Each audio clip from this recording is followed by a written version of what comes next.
Hello everyone, এই ভিডিওটো সকলোকে স্বাগতম জানাইছোঁ। NEC scholarship financial support to the student of north eastern region for higher professional course মানে NEC মেৰিট স্কলাৰশ্বিপ আৰু ইয়াৰ বাবে আবেদন ইতিমধ্যে অপেন হৈ গৈছে।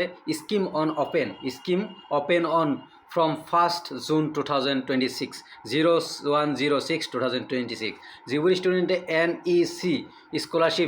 NEC স্কলাৰশ্বিপ এপ্লাই কৰিম বুলি ভাবিছা তোমালোকৰ কাৰণে গুড নিউজ যে NSP থকা NSP নেশ্যনেল স্কলাৰশ্বিপ পৰ্টেলত থকা NEC স্কলাৰশ্বিপৰ ইতিমধ্যে আবেদন ষ্টাৰ্ট হৈ গৈছে আৰু ইয়াৰ বৰ্তমানলৈকে last student application open till মানে last date 31 October 2026 means 31/10/2026 31 October 2026 লৈকে বৰ্তমানলৈকে টাইম আছে বাট 100% ইয়াৰ এক্সটেণ্ড হ'ব। চ' যিবোৰ ষ্টুডেণ্টে HS পাছ কৰিছা সকলোলৈ NEC স্কলাৰশ্বিপ বা NEC স্কলাৰশ্বিপ যদি কোনোবাই ডিগ্ৰী কমপ্লিট কৰি মাষ্টাৰ ডিগ্ৰীত এডমিশ্যন ল'বা দেন তোমালোকেও এপ্লাই কৰিব পাৰিবা NEC বা কোনোবাই যদি ডিপ্ল'মা কোৰ্চ কৰি আছে সকলো ষ্টুডেণ্টে এপ্লাই কৰিব পাৰিব। কোনবোৰ ষ্টুডেণ্টে এপ্লাই কৰিব পাৰিব? ডিপ্ল'মা ষ্টুডেণ্টবোৰে এপ্লাই কৰিব পাৰিব, ডিগ্ৰী কৰা ষ্টুডেণ্টে UG ডিগ্ৰী কৰা ষ্টুডেণ্টে এপ্লাই কৰিব পাৰিব, মাষ্টাৰ ডিগ্ৰী কৰা ষ্টুডেণ্টে এপ্লাই কৰিব পাৰিব NEC স্কলাৰশ্বিপ নৰ্থ ইষ্টৰ কাৰণে NEC মেৰিট স্কলাৰশ্বিপ।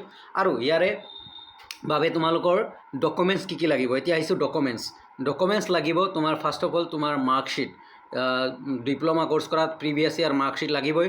HS পাছ কৰিছা HSৰ মাৰ্কশ্বিট লাগিব, ডিগ্ৰী কমপ্লিট কৰিছা ডিগ্ৰীৰ মাৰ্কশ্বিট লাগিব। তাৰে পিছত তোমাৰ লাগিব ইনকাম চাৰ্টিফিকেট লাগিব আৰু তাৰে পিছত লাগিব মাৰ্কশ্বিট, ইনকাম চাৰ্টিফিকেট, PRC লাগিব, তোমাৰ PRC পাৰ্মানেণ্ট ৰেচিডেণ্ট চাৰ্টিফিকেট লাগিব। তাৰে পিছত লাগিব তোমাৰ আধাৰ কাৰ্ডৰ লগত বেংক একাউণ্ট লিংক হৈ থাকিব লাগিব। এখন বেংক একাউণ্ট লাগিব য'ত তোমাৰ আধাৰ কাৰ্ডৰ লগত সেই বেংক একাউণ্ট যাতে চিডেড থাকে বা লিংক থাকে। এতিয়া আহিছোঁ স্পেচিফিকেশ্যনখিনি দেখাই দিওঁ। চ' নৰ্থ ইষ্টাৰ্ণ NEC স্কলাৰশ্বিপৰ কোনবোৰ ষ্টুডেণ্টে এপ্লাই কৰিব পাৰিব এভৰিথিং জনাই আছোঁ। প্লিজ ভিডিঅ'টো লাষ্টলৈকে চাবা, পাৰিলে ভিডিঅ'টো শ্বেয়াৰ কৰিবা। ইয়াতে HLC ডিগ্ৰী লেভেলত আৰু ইয়াৰ বাবে মিনিমাম পাৰ্চেণ্টেজ 60% লাগিব। NEC স্কলাৰশ্বিপ কৰিবলৈ মিনিমাম পাৰ্চেণ্টেজ 60% থাকিব লাগিব। ডিপ্ল'মা কোৰ্চ যিবোৰ ষ্টুডেণ্টে ডিপ্ল'মা কোৰ্চ কৰিব সিহঁতে এপ্লাই কৰিব পাৰিব ডিগ্ৰী HSLCৰ পিছত মানে HSৰ পিছত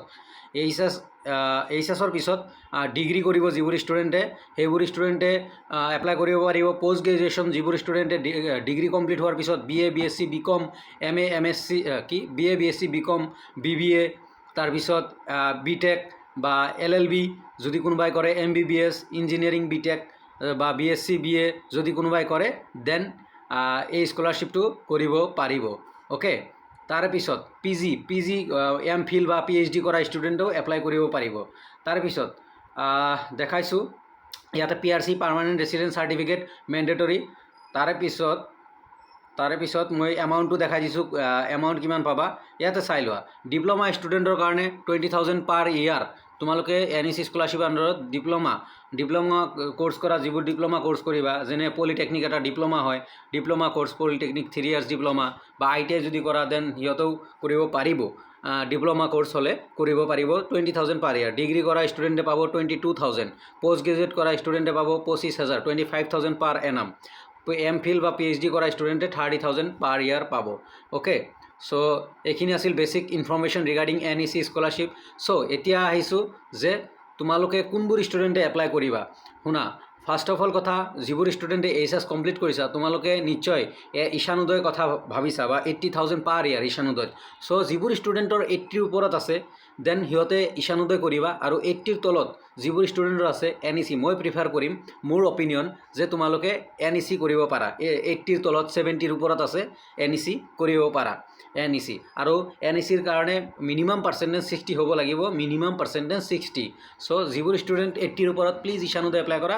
আৰু যিবোৰ ষ্টুডেণ্টৰ 80 আৰু 70ৰ মাজত আছে 70 আৰু 80ৰ মাজত আছে তোমালোকে NEC স্কলাৰশ্বিপ এপ্লাই কৰা। বেংক একাউণ্ট পাছবুক লাগিব বা বৰ্তমান আধাৰ বেছ পে'মেণ্ট হয়, আধাৰৰ লগত বেংক একাউণ্ট লিংক হৈ থাকিলে হ'ল। তাৰপিছত PRC লাগিব, ইনকাম চাৰ্টিফিকেট লাগিব।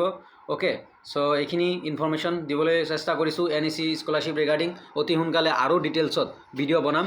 চ' যিবোৰ ষ্টুডেণ্টে চাই আছা প্লিজ ভিডিঅ'টো লাইক কৰিবা, শ্বেয়াৰ কৰিবা যাতে সকলোৱে গম পায়। আৰু যদি নতুনকৈ আহিছা চেনেলটো ছাবস্ক্ৰাইব কৰিবা আৰু নিজৰ পাৰ্চেণ্টেজ প্লিজ কমেণ্টত জনাবা যাতে তোমাক প্ৰিফাৰ দিব পাৰোঁ যে কোনটো স্কিম কৰিলে তুমি পাব পাৰা বা ভাল হ'ব তোমাৰ বাবে। ধন্যবাদ ভিডিঅ'টো চোৱাৰ কাৰণে। এগেইন কৈছোঁ ভিডিঅ'টো লাইক কৰিবা, পাৰিলে ছাবস্ক্ৰাইব কৰিবা আৰু পাৰিলে শ্বেয়াৰ কৰিবা। ধন্যবাদ।